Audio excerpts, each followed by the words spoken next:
Good evening, and welcome to Direct Impact Broadcasting, the station of growth and transformation. Affiliate of Creative Broadcasting presents Leadership Tidbits with Coach T. Wilson, with your host, Tywauna Wilson, as she welcomes her guest to the studio.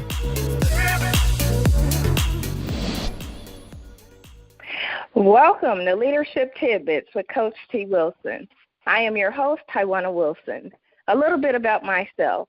I am your award-winning leadership maven, medical laboratory sciences by background, best-selling author, owner and chief leadership coach at Trendy Elite Coaching and Consulting Services, executive director with the John Maxwell team, Maxwell Disc certified consultant, Send Out Cars referral partner, and co-owner of Direct Impact Broadcasting radio station. Before we bring on my special guest, I want to thank my March radio show sponsor, Mr. Martinez Wilson of 2nd Samuel Transport, where they make sure you get all of your Amazon packages delivered on time, located in Cincinnati, Ohio. Also, thank you to my media mentors, Miss Ashley Little and Miss Kimberly McLemore of Talk Radio TV Network, LLP. Today we have my special guest and friend, mentor, and fearless sister, Dr. Christine Handy. In her career span, Dr. Handy has always been in a helping or coaching role, with more than 30 years as a teacher, track coach, and high school principal. While an entrepreneur and author, Dr. Handy's life's mission is to enhance the life of others via education, counseling, and coaching. She loves the Lord and is an active member of the Church of the Redeemer in Clarksburg, Maryland, where she serves as an usher. Christine has enjoyed an amazing 30-year career in the field of education. She started as a special education teacher and has served as a high school principal for the past 19 years. Christine has been recognized as the 2006 State of Maryland Secondary Schools Principal of the Year and was the 2014 recipient of the prestigious Dr. Edward Shirley Award for Excellence in School Leadership. A respected leader in education, she is currently the president of the National Association of Secondary School Principals. She is especially proud that 8 school leaders that she has mentored have been promoted to school principal positions. Dr. Handy is an international speaker and trainer. She has trained school leaders in Beijing, China, and across the USA at Equity Colloquiums, National College Board, Advanced Placement, and National Principals Conferences. She is also a trainer, coach, and speaker with the John Maxwell team, specializing in presentations on leadership matters and leading teams through the leadership game. She loves helping others develop their leadership skills, grow their business, and realize their financial dreams. She also specializes in supporting our youth through presentations and workshops at youth retreats and summits. Dr. Handy is also a proud entrepreneur and author. For the past 6 years, she has been involved with Send Out Cars, a technology-based company that uses a mobile platform to help individuals to create financial freedom. She loves helping others to become wealth warriors. They support businesses with relationship marketing, helping them to increase repeat and referral business by sending greeting cards and gifts in the mail right from their mobile devices, and individuals to be kind and thoughtful, creating mailbox happiness. For Christine, this is a gratitude ministry. A leader, Christine was selected to serve on the Eagle's Nest amongst the top earners with the company, and her current rank is senior manager. She is also a leader with Maluka, an online wellness shopping club, once again on a mission to help others to become wealth warriors by simply switching stores and sharing. Additionally, Christine is an Amazon best-selling author of the book Dear Fear, Volume 2. Co-authoring with 17 others, she shares of a life experience from her early college days, entitled it, Dear Fear, You Can't Have My Slingshot. Good evening, Dr. Handy. How are you doing this evening? I am doing great. Thank you so much for that introduction. Wow. Thank you. You were one bad lady. So I have to give you your props and read your full bio. Oh, my goodness. I'm just going to say to God be the glory is all I can say. So I'm so happy and excited to have you here tonight.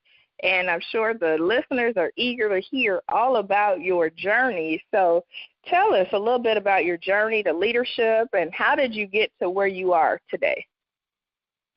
Well, it definitely has been a journey, a long journey that really started when I was a kid. So one of the things I believe is that when preparation meets an opportunity, doors open. And so my journey includes a lot of preparation, from going to school and having businesses, because I've always had some type of home-based business ever since I was as a young girl. And I read a lot. I definitely believe in personal development. I believe in networking and mentoring and, getting experiences. So, on the job, I've always saw opportunities to serve and to grow, basically. But, when you talk about leadership, I'm the oldest. I'm the oldest of my siblings, the oldest of 5. And so being the firstborn, I had to be a leader just by virtue of birth order. I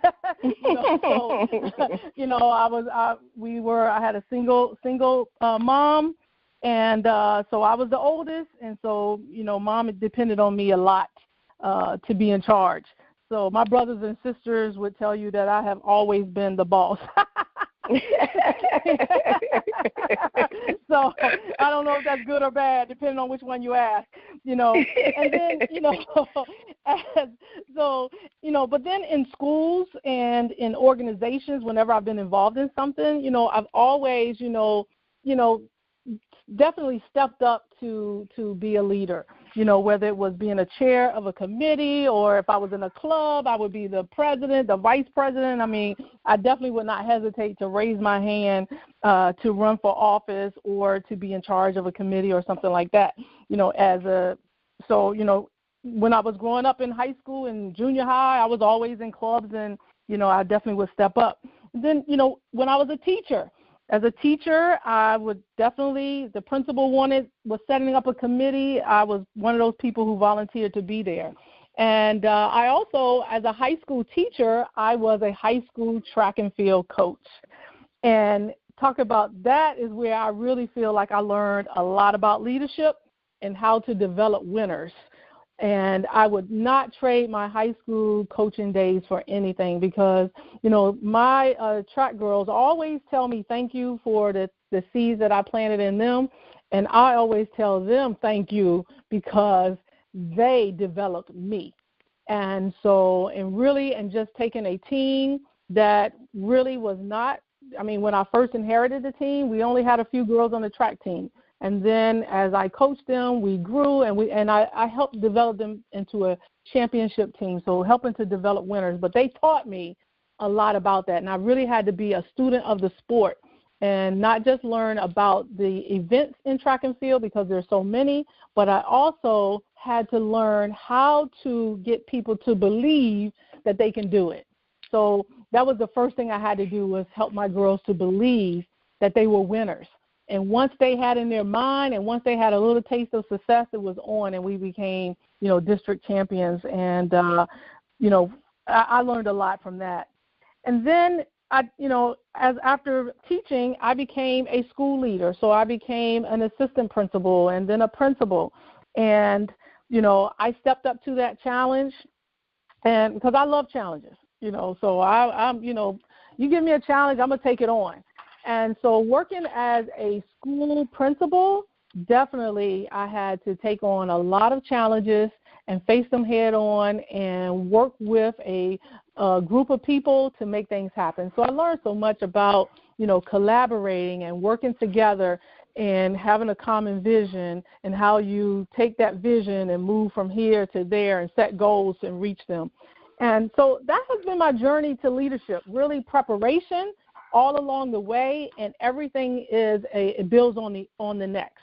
So, I always, anytime I would ask, if I had some challenges and I'd wonder, like, Lord, why this? And then I really realized that everything that happened along the way was preparing me for what was next. So you have to embrace the journey. So that really has been my journey to leadership, really just focusing on preparation and being ready for what's next. Wow, I love that. Preparation and preparing for what's next. And I also loved how you said that you learn how to develop winners.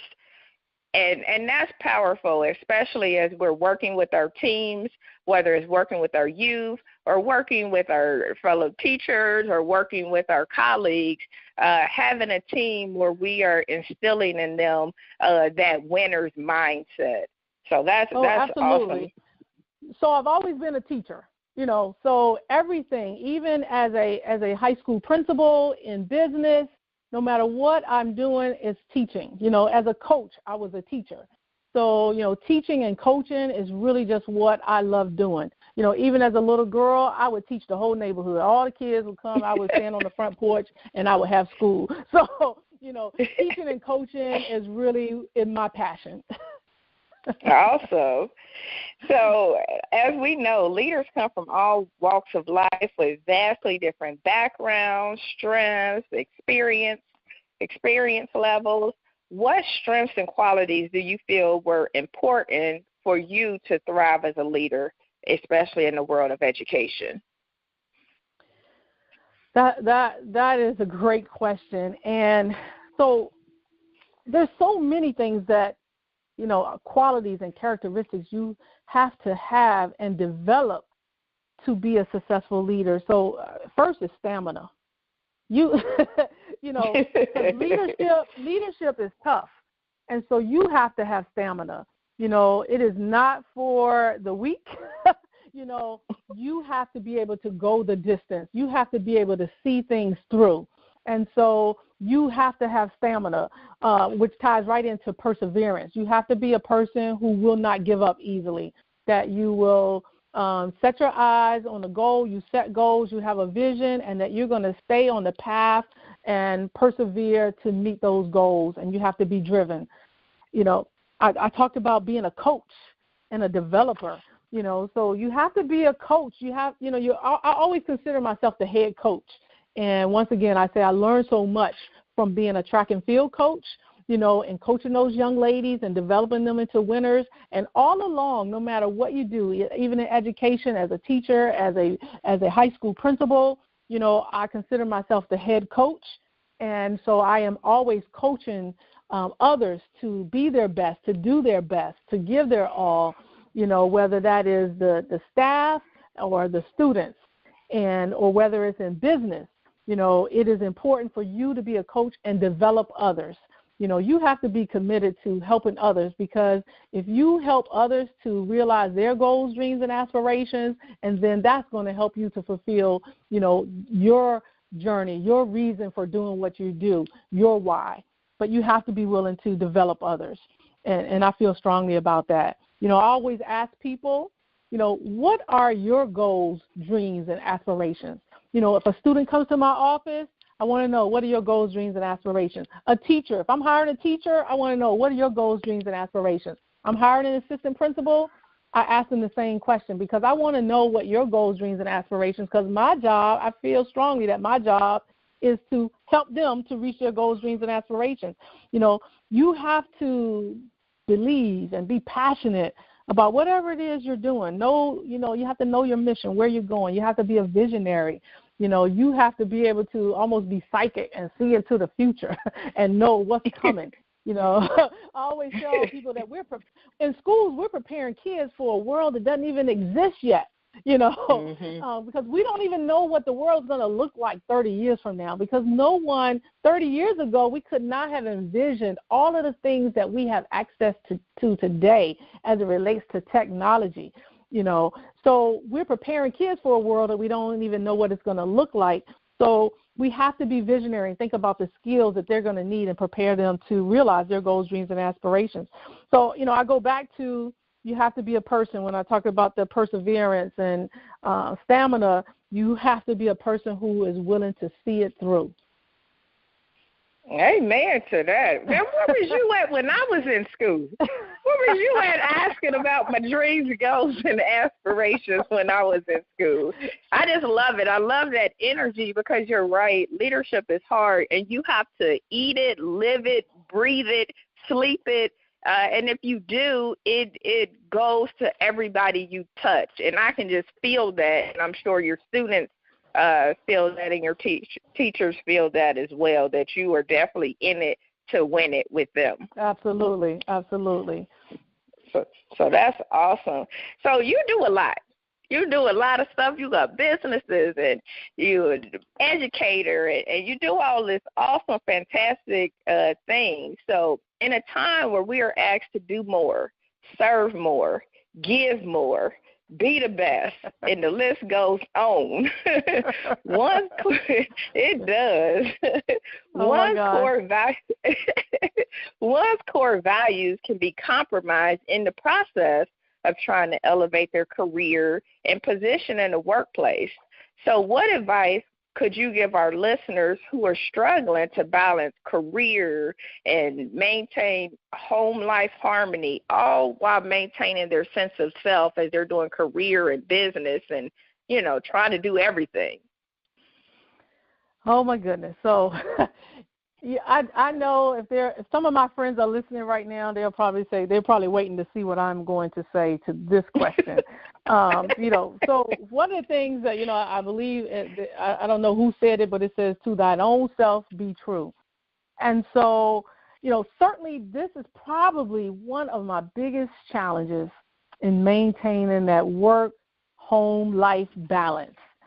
So I'm going to be honest right up front and say this is definitely a challenge for me because I am I'm quick to say I work from can to can't. Mm-hmm. Okay, you get that? I work from can to can't. Mm-hmm. And I'm not saying, and I don't think that's a good thing, and so, and I understand that, I do know, and it is definitely something that I am working on. And, I'm always encouraging everybody around me, but I don't always do it myself, So mm-hmm. in giving advice to someone, I'm going to suggest, that you have to schedule. I mean, we live by a schedule. I mean, we have schedules now. We have it on our cell phones. We have it on our computer. Our schedules are digital.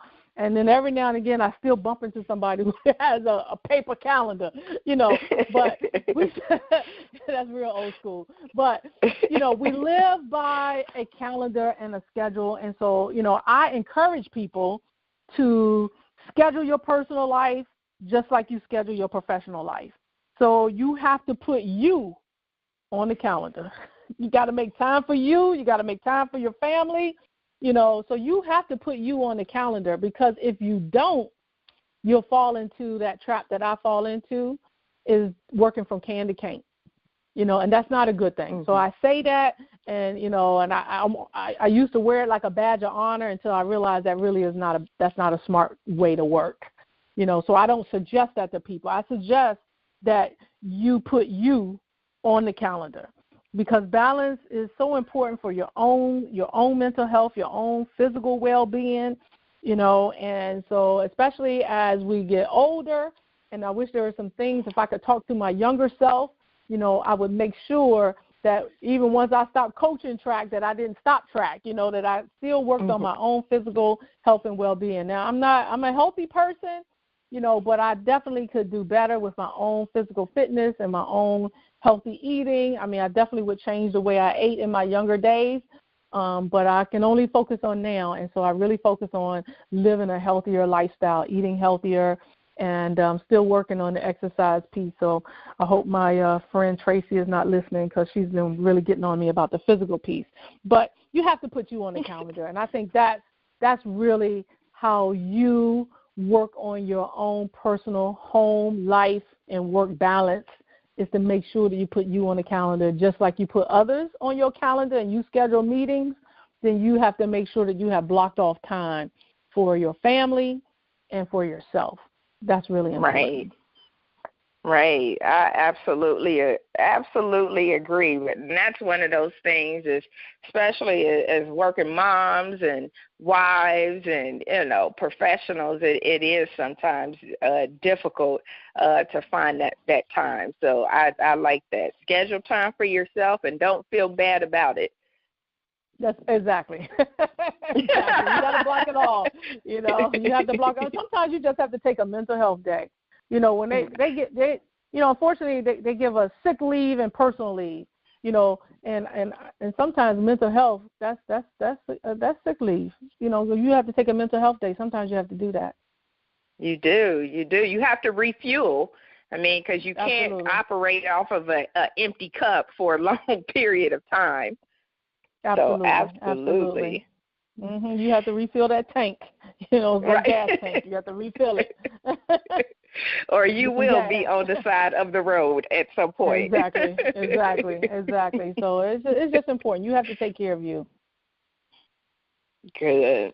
So I think it's the reason why I was just going to say one more thing. I was just telling my sister that remember, because I was fussing at her, and I was telling her, remember on the airplane they always tell you to put your mask on first in case of an emergency.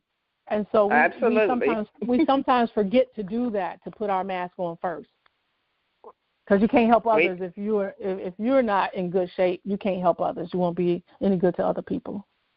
Right. I absolutely agree. Absolutely. So, Dr. Handy, talk to us about some of your biggest challenges that you face as an educator, especially those early on as a special education teacher and then your transition to administration. We hear, we definitely need our village as it comes to education, and we know that teachers need assistance from us as parents and mentors and coaches and all of that. So talk about some of those challenges that you face as a teacher and then from the administration side. So, we hear a lot about what's happening in education today, and these kinds of things didn't just start. Teachers are hardworking. It is one of the most honorable professions, and teachers work really, really hard. You won't know a teacher who doesn't take work home, who doesn't take her kids home with her, not literally, but in their mind. Teachers are always planning and thinking about how they can make a lesson better, or they're thinking about the next lesson. So teaching is not something that stops, when they get off for the school day. They bring papers home. They're grading at home on the weekends, and teachers are always, working on their lesson plans. They're always gathering materials. Elementary teachers are always asking you, do you have these? If you have some of these things, I'll collect them because they want to take them and do something with their kids at school. So teachers work really hard, and they're always being challenged to do more with less. Always having to do more with less.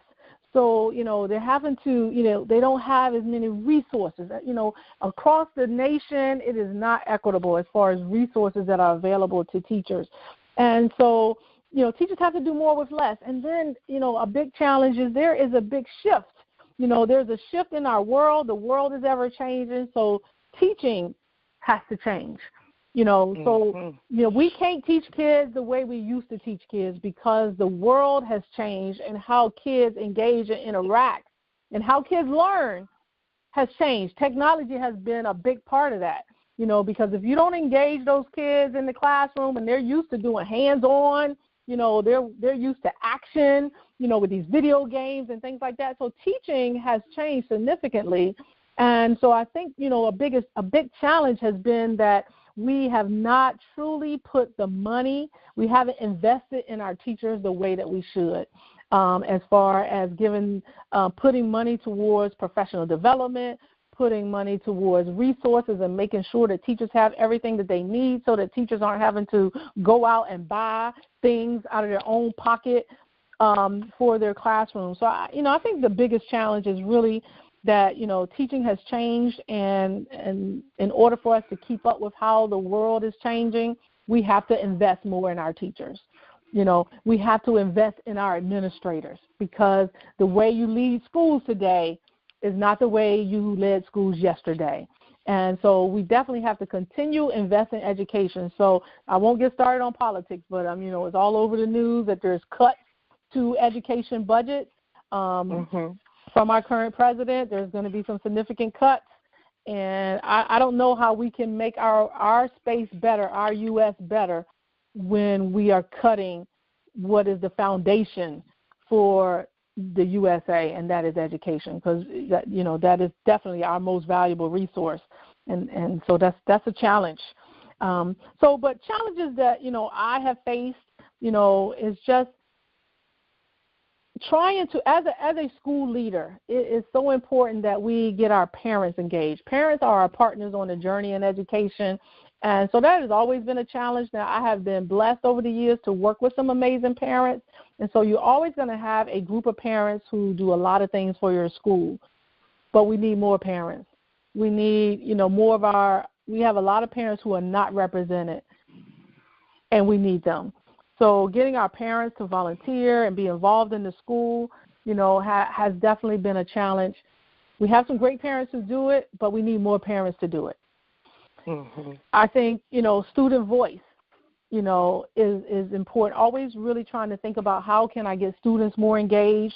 And once again, I'm always trying to figure out how to engage the unengaged. We have too many kids who go to school and go home. And then they go home and, we say too much time, an idle mind can lead to a troubled mind.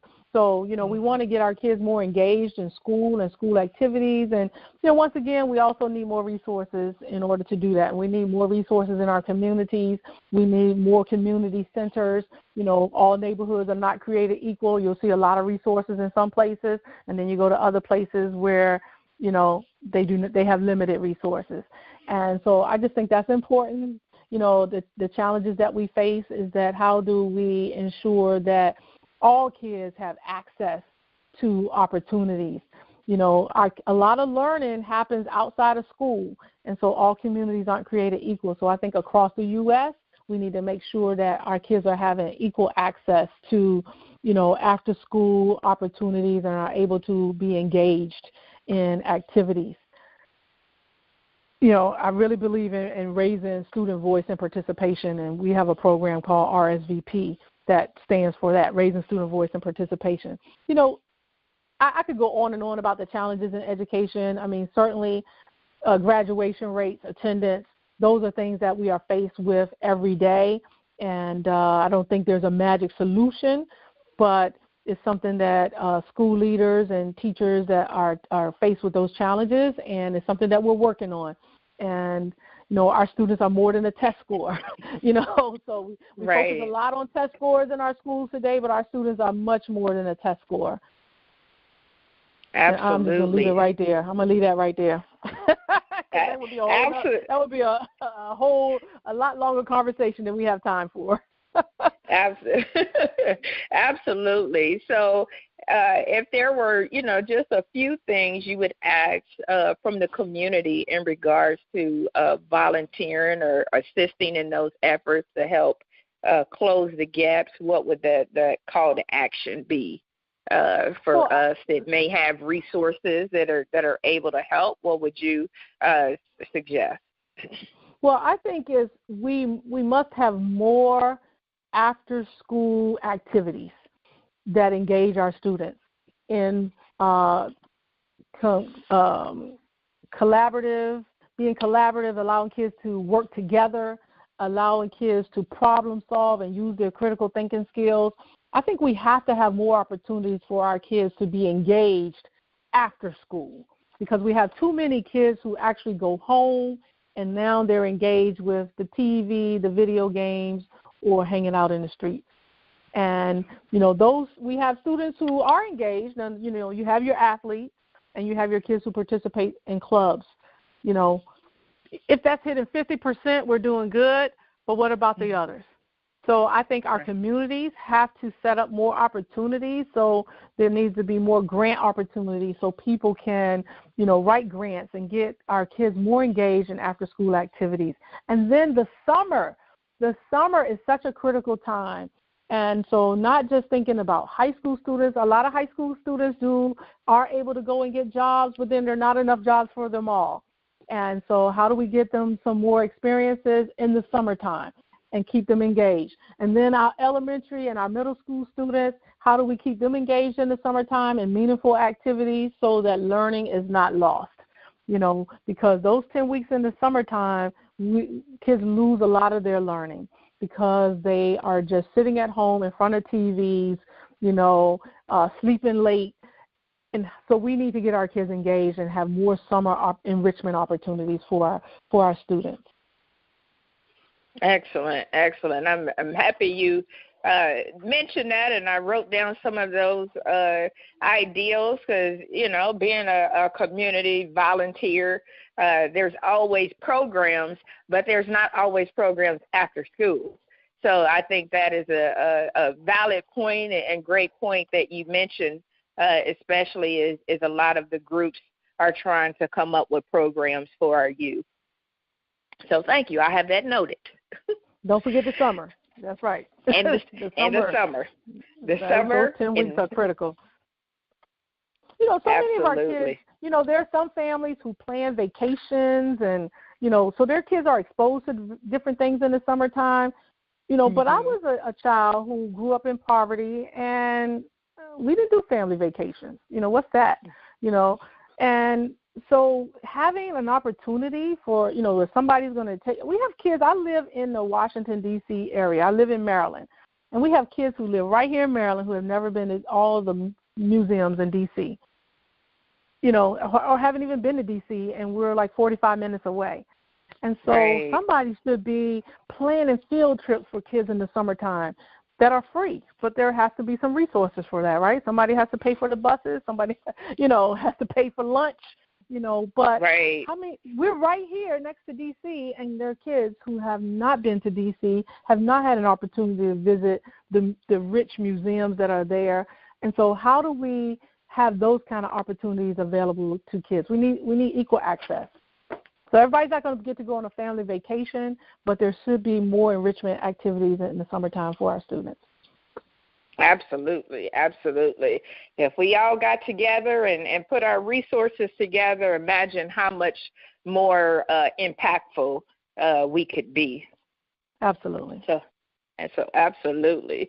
So, Dr. Handy, you're currently serving as the president of the National Association of Secondary School Principals, which is definitely no small feat, considering you are the first African-American woman to serve in this role. So congratulations to you. And this is in how many years? 103 years. So in 103-year history, you're the first African-American woman to serve in that role. Now, and that's an accomplishment. So awesome. Thank you. And awesome. And only the seventh woman in 100 Oh, my goodness. Wow, we still have work to do. So thank you for representing us and doing an awesome job all over the globe, representing us in the spirit of education and working with all of our educators across the globe. So what have you learned and accomplished from being in this position of leadership? The first thing I learned, because I do a lot of traveling, is I learned the art of packing lighter. I finally learned, to pack a little bit lighter, and that, sometimes you can wear those black pants 2 times,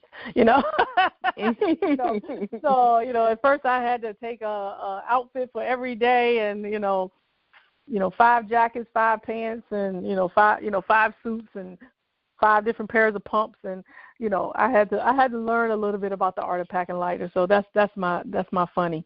But one of the things, and having the opportunity to really visit schools across the nation, and one of the things that I developed with some of the staff at the NASSP was what we call an urban initiative.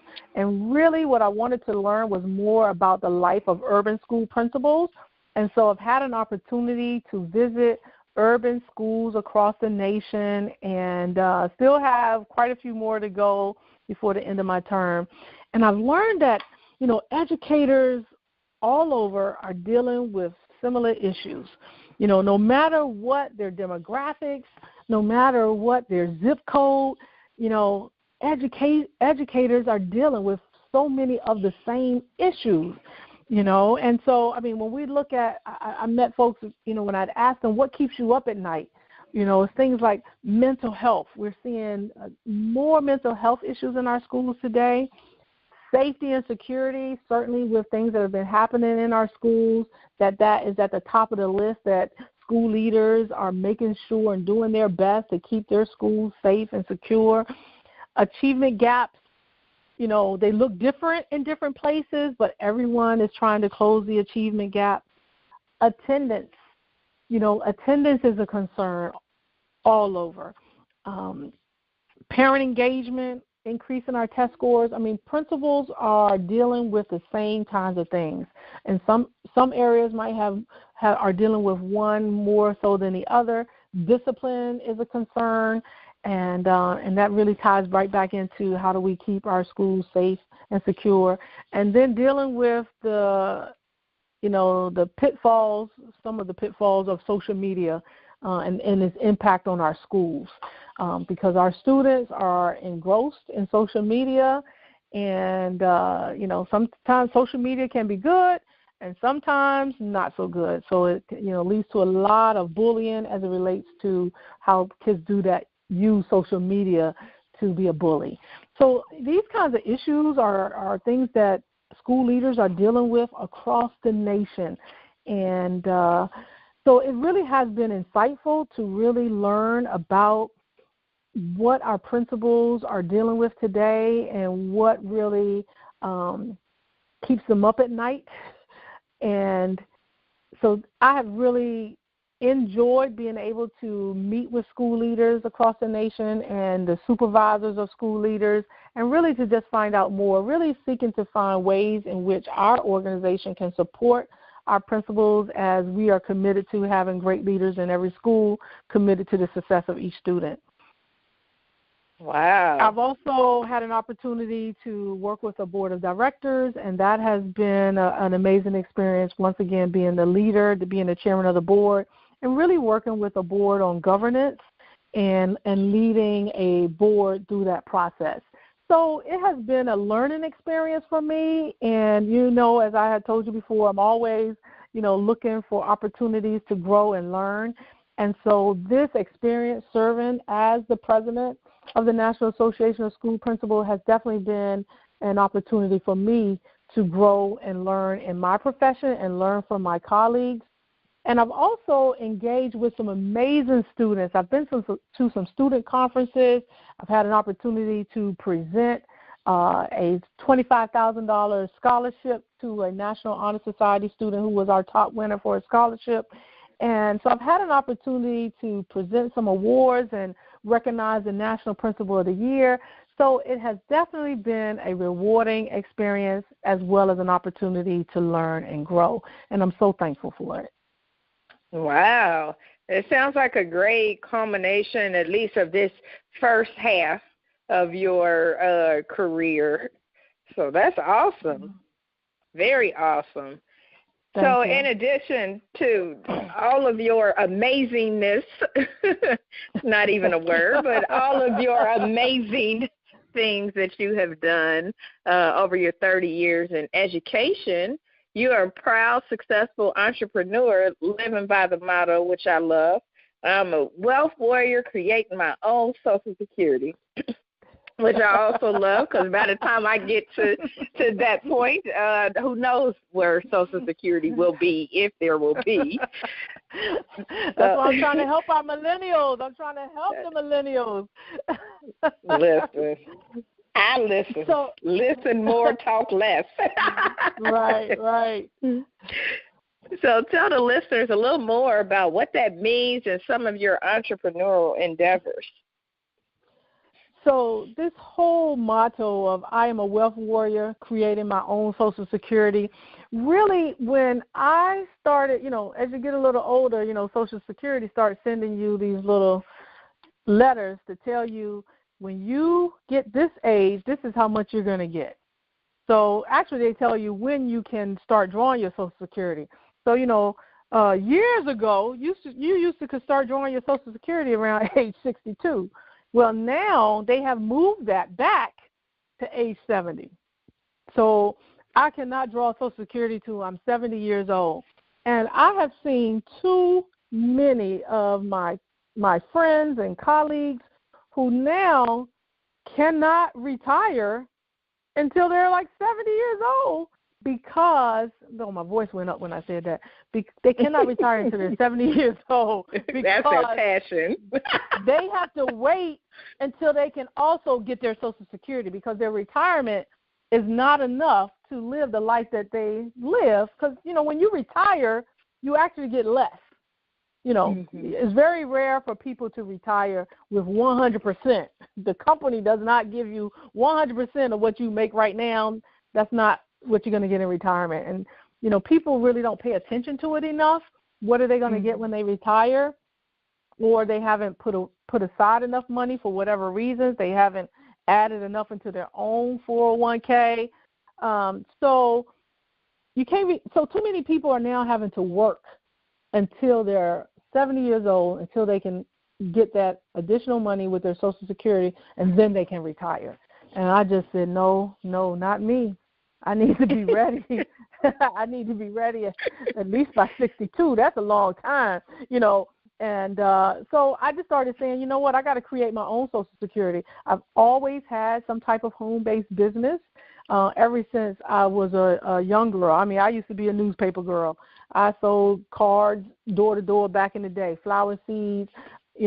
My mother, to reward me for things I would do in the house, my mother would let me look through catalogs and find things that I could sell, and that was my reward. She would let me order them. And then I would go door to door and I would sell stuff, or I would take orders and then, So I've been doing it ever since I was a young girl. And so as an adult, I've always had some type of home-based business. One, because I don't know if people really understand that you get some amazing tax write-offs by having some type of business. Ask business owners, So the tax write-offs are amazing. And so that's important to me to be able to have that. But multiple streams of income is just something that I've always had a need for because I like to travel, and so I say that my home-based businesses, I say teaching and my education jobs pay the bills, and then my businesses, that's my fun money. So that's my beach money because I like to go to beaches and I like to go on cruises. So, I have to have multiple streams of income so that I can do the things that I want to do, travel, and not have to say that I can't do these things because of money. So that's my why. My why, and I always believe that anything you do, you have to know what is your why, and your why is what drives you.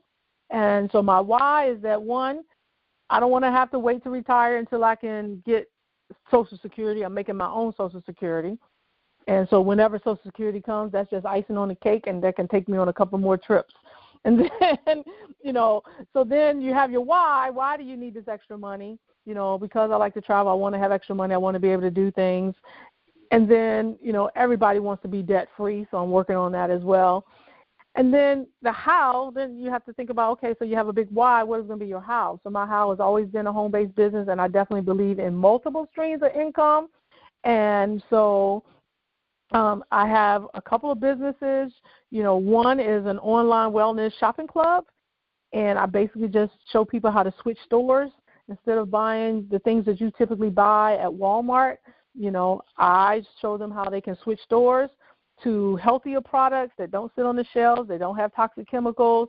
So for all of your household products, for all your wellness and health products that you purchase, your healthy snacks and protein shakes and all that good stuff, switch stores to a company that shares the wealth with you. Because the last time I checked, Walmart does not send me a check. They never have sent me a check. And so I joined forces with a company that I just switched stores to this company, and they send me a check. And especially when I share it with people and I tell people about it, then they let me participate in revenue sharing. So, and then I also have, everybody calls me the card lady, because Send Out Cards is definitely a company that I've been with for a long time. And that is basically focusing on relationship marketing and spreading kindness, and I call it creating mailbox happiness, because we do everything online today, and so you can actually send real cards in the mail right from an app on your phone. I mean, right from an app on your phone, you can pick a card, type a message in it, or speak a message if you like to use your microphone on your phone. And when you press send, the card goes in the mail. So you never have to forget anybody's birthday, or if, someone has a death in the family, if somebody is sick, you can send get well cards. You can do those things right from an app on your phone. And if you have a lot of people in your family that send birthdays and friends, you can put their birthday and it sends you a reminder. So you never have to forget people's birthdays again. And I like doing that. I like sending cards. I have tons of Facebook friends who I've never met, but they get cards from me, and it just makes their day. So I like creating mailbox happiness. And then, I'm a coach, a consultant, a speaker, an author, a certified John Maxwell trainer. So I speak, coach, and facilitate the leadership game. I do youth retreats. I speak at women's events. I just love what I do. I stay busy, but I really love it. So I always say, sometimes if I just had to focus on closing the achievement gap, it might drive me crazy. So, my businesses are what I do for fun. And so people always ask me, how do you do all these things? Well, my home-based businesses are really what I do for fun. So people have different things that they do for fun. Well, making money is fun for me. Helping people really, but making money along the way. But, I love helping people, and I get to help others to do the same thing. So, I have a team, and I get to help others to realize, once again, their goals, dreams, and aspirations, so people have financial goals. People are trying to get out of debt. People need extra money. $500 helps, pays a bill in the household, and so I get to do that through these businesses. So I get to help people in another way besides just education. I get to help them with their finances and to realize their goals, dreams, and aspirations. So I'm just doing the same thing, but just in a different area. Awesome. That is awesome. And I know you are a published best-selling author. I have the pleasure of co-authoring Dear Fear with you. And so tell us about that experience. And I know you're working on some other projects that are releasing soon as well. So Dear Fear was an amazing opportunity for me to work with 18 other authors and sharing powerful lessons for living your best life on the other side of fear. And I actually wrote about, I came out and wrote about an experience of when I went to college. Because sometimes people see you today and they really don't know your story. And actually I just found out that, everybody has a story. And, so I shared my story of when I went to college, and when I showed up in college at the dorm, all I had was a trunk, because I had actually been homeless prior to going to school. And so that's a story within itself. But when I showed up to college, all I had was a trunk. Everything I owned was in that trunk, and my comforter was in the trunk. So that tells you how much room was left in there for clothes and other things. And when I showed up to that dormitory, there were some fraternity boys that were helping people to carry their things inside, unloading their cars. And a lady who was a mentor to me, she dropped me off at school, and she dropped me off and she said, "Good luck," and gave me a hug. And the college boys were looking like, "Okay, we're here to help you with your stuff." And I pointed and they looked at that trunk like, "That's all you got?" And I really didn't even know what I didn't know, because I was first generation college in my family. So, and I was really by myself. So that's all I had. And these guys looked at me like, "Well, okay." And they took me on upstairs. And, when I reflected upon that, there was, I just really struggled but to God be the glory. I made it. I graduated from college, and so I just I shared that story with people, a little bit more about college, some other things that happened during that time. And I really had to talk to myself a lot because I was thinking, like, you don't even, in my mind, I saw all the other people with all their stuff, and they had their parents helping them to set up their rooms, and here I was with my one little trunk by myself, setting up my little space, and and these thoughts were running through my mind, like, you don't belong here. Look at you. You don't even have stuff. But I had to talk to myself and say, that's okay. You're here. You're going to be okay. You don't need stuff. You got your brain. You got some financial aid. You're going to be all right. So all along and through college, I had to talk to myself. And so I really learned the art that talking to yourself is not really crazy, that, it helps you. It helped me a lot to talk positive to myself, and I had to do that. And that's what got me through, really, changing negative thoughts into positive thoughts. Awesome, awesome. You provided so much information and such a wealth of knowledge. How can our listeners stay connected with you and support you in your efforts?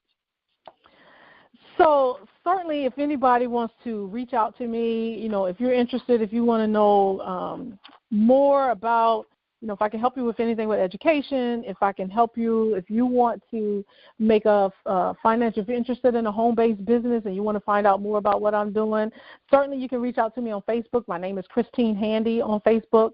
There are a couple of other Christine Handys, but I think you'll be able to figure out by my bio which one I am. So Christine Handy on Facebook. You can email me at Christine, Christine, at aboveonly.ws,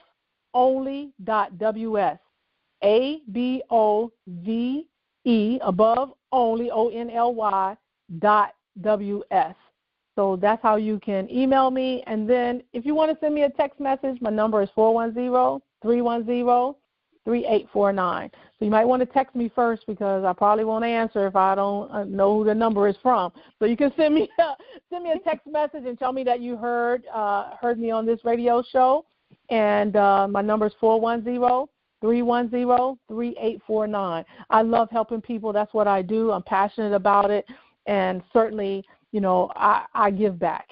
And so if I can help someone, please don't hesitate to reach out to me. And Tywauna, I just want to thank you. It has been a joy and honor and pleasure speaking to you today and speaking to your radio audience. I thank you so much for having me. What an amazing opportunity just to be here with you today and sharing some of the things that I have done throughout my leadership journey. So thank you so much for having me. I know we could have talked for a lot longer, but, our time is up, so I appreciate you. My pleasure. I appreciate you, and I can't let you get off the phone without letting you know how much I appreciate you. If it wasn't for Dr. Christine Handy, I would have never found Dear Fear. If it wasn't for you sharing that opportunity with me and letting me know about that, and I didn't even know you. We shared the same sorority bond. We were both John Maxwell coaches, but I had never met you before. And that just speaks to when there's good people out there, they make sure that they lift as they climb and they bring somebody up with them. And if it wasn't for you, Dear Fear has changed my life and opened up a lot of doors. And so I appreciate you bringing me along on that journey with you. You're sharing send-out cards with me. I send my staff cards. I send all of my friends cards. Through all times, I'm intentional about doing that, and it's because you shared that with me. And so I want to let you know, thank you, thank you, thank you. I definitely appreciate it because you didn't have to. You could have held all of that in, but you didn't, and I appreciate it. But Tywauna, I just have one more thing that I'd like to say to your listeners. I mean, if there was like one piece of wisdom that I could just leave them with today, it's like whatever you do, you have to make a commitment. So you have to have that commitment mindset. And I just want to say, think big, take bold action, and make an impact. So whatever you do, think big, take bold action, and make an impact. And always remember that in order to get what you want out of life, you have to help others to get what they want. And my hashtag that I use all the time is Leadership Matters. Thank you. Awesome. Awesome, awesome. Again, thank you so much for taking the time out of your busy schedule between flights and all of that good stuff to serve as my guest. Many blessings and much success to you on your journey. Thank you, listening audience. Thank you. Thank you, listening audience, for tuning in to tonight's show with our special guest, Dr. Christine Handy, where she shared many nuggets with us, some of which being take on a challenge, preparation, make sure you are prepared. Leadership is tough, so you definitely want to have stamina. What are your dreams, goals, and aspirations? Learn how to develop winners. To thy own self be true, so make sure you take time for yourself. Think big, make an impact, and those of us, we should help our educators so that we can help the engaged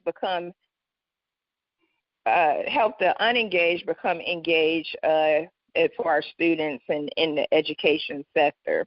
So if you're interested in being a guest on the show or being a radio show sponsor highlighting your businesses or events, please email dibroadcasting@trendyelitellc.com. Please tune in next week where you will get to hear from another amazing leader. And until then, Thank you, friends, for tuning in to another episode of Leadership Tidbits with Coach T. Wilson, where Tywauna speaks with leaders who share nuggets of wisdom that you can use in your personal and professional life. Follow her on Facebook, Instagram, and Twitter at Coach T. Wilson. Connect on LinkedIn or visit www.coachtwilson.com. And remember, in life, learn as much as you can, appreciate often, and lead fearlessly.